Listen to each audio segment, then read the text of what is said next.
What's going on, YouTube? This is SG1 Sports, and it's time to look back at Week 5 of the college football season. And we're going to be looking at the Big Ten in this video. It's a Week 5 recap. We had, it's not really any great games. Iowa and Michigan State, the best game of the weekend in the Big Ten. But other than that, pretty much every game, I think, looking back at it, was a blowout. Maryland and Minnesota was a pretty good game. But, all right, let's go to it and start things off with Nebraska and Illinois. Nebraska 28-6. They win this one. Tanner Lee had a big game. You look at the total yards in this one. Nebraska 411, Illinois 199. So yeah, Nebraska dominated this game, and you can see it on the scoreboard, 28-6. Both teams just had one turnover in this game. The passing game is really what got going for Nebraska. 246 yards passing compared to just 106 for Illinois. Both teams were pretty good on third downs. Nebraska 7 of 11, Illinois 5 of 12. But in the end, it just looked like Nebraska was clearly the better team here. So that's a couple of wins in a row. They beat Rutgers last week. They come in and beat Illinois this week.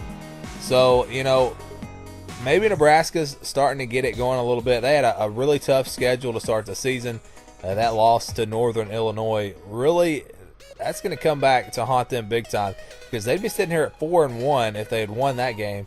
Just with the one loss to Oregon, which that's a respectable loss. You go on the road there to face Oregon. So, yeah, that's really going to come back for Nebraska, because I think they're starting to get things going. Tanner Lee is starting to play much better, and I think Nebraska's starting to look like, one of the at least middle-level Big Ten teams. Illinois looks like they are down towards the bottom again.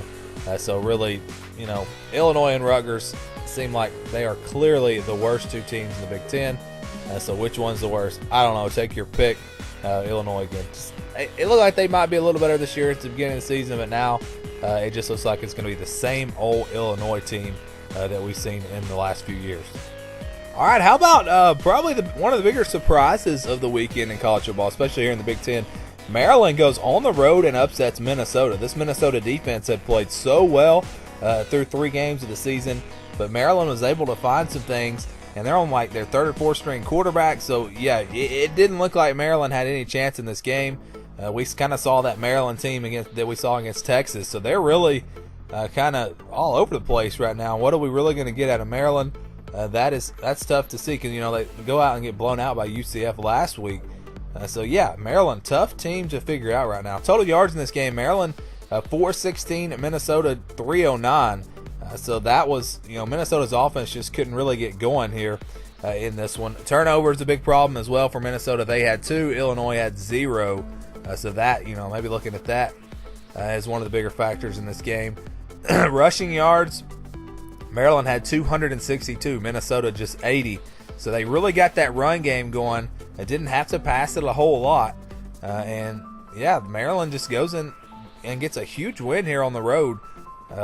And again, what is this Maryland team? We just don't know. Minnesota, they hadn't really played anybody too tough, so the defense, it had been really good for them, but against who, So Minnesota, I think, is still going to be a pretty good team there, and Maryland, I think, both of these teams are right in the middle of the Big Ten, maybe the lower middle half of the Big Ten, somewhere in there. And it was a good game, pretty evenly matched game, but in the end, I think, those 2 turnovers came back to get Minnesota in this one. Big win for Maryland.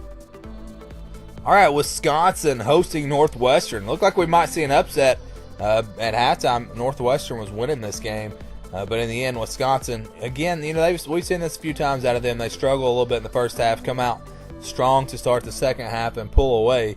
Not a whole lot of offense in this game. 306 total yards for Wisconsin, only 244 for Northwestern. Wisconsin only 109 rushing yards. That's much lower than what we have seen from them. Just 25 rushing yards for Northwestern. They got an excellent running back too. So that shows you how good this Wisconsin defense is. Passing was pretty even in this one. Both teams were terrible on third downs. Northwestern 3 of 15. Wisconsin 3 of 11. They were turnovers. Wisconsin had 3. Northwestern with 2. So it was just a sloppy game for both of these offenses. But hey, the defenses played well. And in the end, Wisconsin's defense was just the better defense. And, I think they were at, 31-10, something like that. Northwestern almost came back. They put up a good fight, to try and come back. Northwestern, though, just a big disappointment right now. They get blown out by Duke. They lose this game. which I don't think anybody really gave them a chance in this game after seeing them against Duke.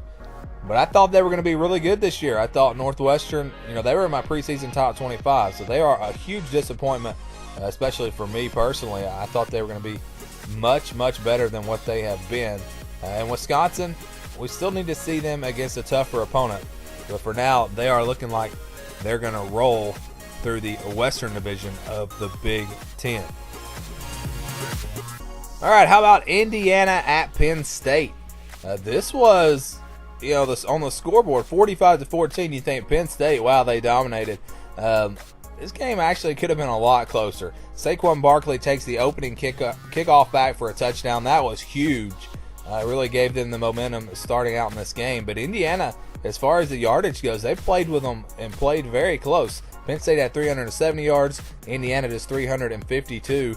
And the rushing game for Penn State was not good in this one at all. Only 39 yards rushing. Indiana 177. You don't even expect them to run the ball that much. Passing, Penn State, Trace McSorley came out and had a big game, 331 yards. Indiana 175 yards. So this was a strange game. Again, the score makes it seem like Penn State just absolutely dominated, but that really wasn't the case. Penn State was just 6 of 18 on third downs. That means 12 times they were stopped on third down in this game. 12 times. Indiana wasn't much better. They were 7 of 18. But yeah, this is a little concerning. Turnovers, I think, were big in this one. Penn State was able to get 4, or Indiana turned it over 4 times. And I think that opening kickoff and the turnovers is really what made this a blowout. If you didn't have those things, I think this game would have been very close, a game that probably comes down to the wire. And Indiana is a very solid team, but this is a little concerning for Penn State that they weren't able to run the ball on this Indiana defense. So big win for Penn State, but there's a lot that they can improve on following this game. And Indiana, they should be able to bounce back from this one. All right, and if you like defense, here's another one for you: Iowa and Michigan State. So really, this one and the Wisconsin Northwestern games, both defenses played well in those two games. Michigan State wins it 17-10. Total yards in this one, 300 for the Spartans, 226 for the Hawkeyes. So yeah, Michigan State won that battle. Lewerke at quarterback for Michigan State has really been impressive. He has been a surprise for me so far this season. I think that's what's made Michigan State better than what most people thought they would be this year. They're creeping up on the top 25. They got a big one against Michigan coming up this weekend. Turnovers were big in this one. Iowa had 2, none for Michigan State.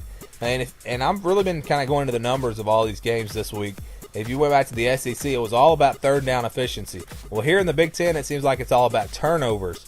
Turnovers have been the difference in these games. So it's interesting to see how that plays out. But yeah, tough loss for Iowa. I think these two teams were pretty evenly matched.